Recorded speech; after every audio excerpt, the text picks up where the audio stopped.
नमस्ते दोस्तों।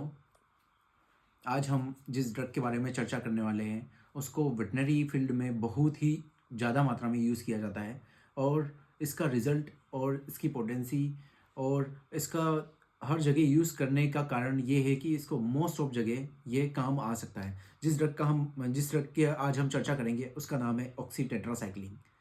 ये ओटीसी इसको शॉर्ट फॉर्म में बोलते हैं लोग बाग। ये ऑक्सी टेट्रासाइक्लिन ये जेनेक्स कंपनी का है। ऐसे किसी भी कंपनी का कोई भी आ सकता है, पर ये 100 ml पैकिंग में है। ऑक्सी टेट्रासाइक्लिन एक टेट्रासाइक्लिन ग्रुप की एंटीबायोटिक है। ये ब्रॉड स्पेक्ट्रम एंटीबायोटिक है और इसके बाद में ये बैक्टीरियोस्टेटिक है। दो टाइप की होती है, बैक्टीरियोस्टेटिक और बैक्टीरियोसाइडल।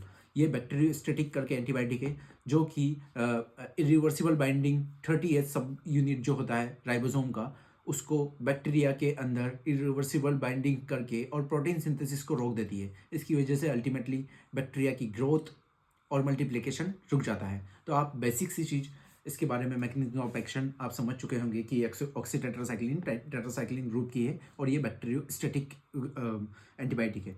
जो ये एंटीबायोटिक है ये मोस्ट ऑफ टाइम पे अब हम इसके बारे में चर्चा करेंगे कि ये प्रेगनेंसी से इफेक्ट नहीं है, इसको दुधारू पशुओं में देना चाहिए या नहीं चाहिए, इसको बोलस फॉर्म में किस तरीके से कैसे क्या जो भी होगा सब डिटेल में अब हम इस वीडियो में चर्चा करने वाले हैं।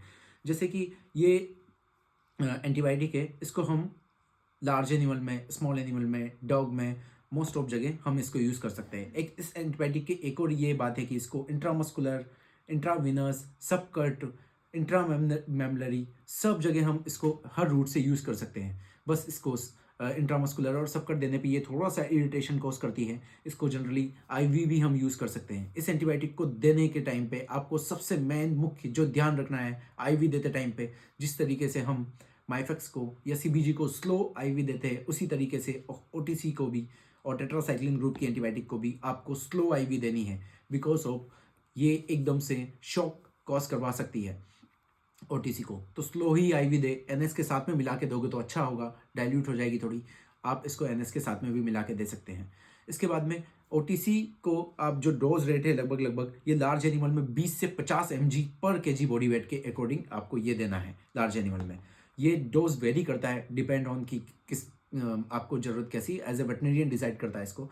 पर ये जो 100 ml का ओटीसी है इसमें पर ml 50 mg oxy tetracycline available होता है। तो 20 से 50 mg के आसपास में टोटल डोज इसका लार्ज एनिमल में 15 ml से लेके 50 टू 60 ml तक भी जाता है। पर इतना ज़्यादा आप वेटनेरियन के कहे बगैर देना ही नहीं है आपको। पर 30 से 40 ml इसका डोज बनता है लार्ज एनिमल में। इसके बाद में इसको स्मॉल एनिमल में भी आप दे सकते हैं। इंट्रा यूट्राइन अगर इन्फेक्शन है तो वहाँ भी दे सकते हैं, पर उसके लिए लुगोलसाइडिन ये सब भी है, पर वहाँ भी ये काम कर सकता है। ओटीसी को थोड़ी मात्रा में आप इंट्रा मेमलरी टीट के अंदर भी डाल सकते हैं, लगभग 6 ml के आसपास में। फिर इसको लार्ज एनिमल में टोटल डोज 20 से 30 ml, स्मॉल एनिमल में 10 से 15 ml इसका टोटल डोज बनता है। अब हम जो चर्चा करने वाले हैं कि ओटीसी को किस टाइम पे हमें नहीं देनी चाहिए। ओटीसी को हमें most of time first trimester pregnant जब एनिमल रहे तो उसमें हमें ओटीसी नहीं देना चाहिए। इसमें इसके इफ़ेक्ट है जो कि एबनॉर्मल ग्रोथ, और ये फर्स्ट ट्राइमेस्टर में ये सेफ नहीं है ओटीसी। इसको हम ग्रोइंग जो भी एनिमल है उसमें हम ओटीसी को नहीं देना चाहिए, क्योंकि ये ओटीसी कैल्शियम चिलेशन शो करवाता है। कैल्शियम के साथ बाइंड करवा के बोन्स का डिस्कलरेशन करवा सकता है। फिर इसके बाद में ओटीसी को हम ग्रोइंग में देते हैं तो ये क्या कि बोन की डिफॉर्मिटी करवा सकता है और कैल्शियम की बाइंडिंग ये करवाता है। तो ग्रोइंग टाइम पे हमें ओटीसी नहीं देना चाहिए। एक ओटीसी का साइड इफेक्ट सबसे साइड इफेक्ट नहीं कह सकते हम, इसका बैक्टीरियल रेजिस्टेंस आने का सबसे मुख्यतः कारण है कि पोल्ट्री या फीड में स्मॉल डोज में, माइन्यूट क्वांटिटी में इसको स्मॉल डोज में दिया जाता है, क्योंकि फीड एफिशिएंसी को इंक्रीज करने के लिए। इस कारण ओटीसी से रेजिस्टेंस भी बहुत सारी जगह पे आ चुका है। ओटीसी को आप urinary tract infection, respiratory tract infection और most of skin infection, skin infection कम पर urinary tract infection, bacterial infection और मुख्यतः इसको इन सारे बैक्टीरियल इन्फेक्शन में ये काम कर सकती है।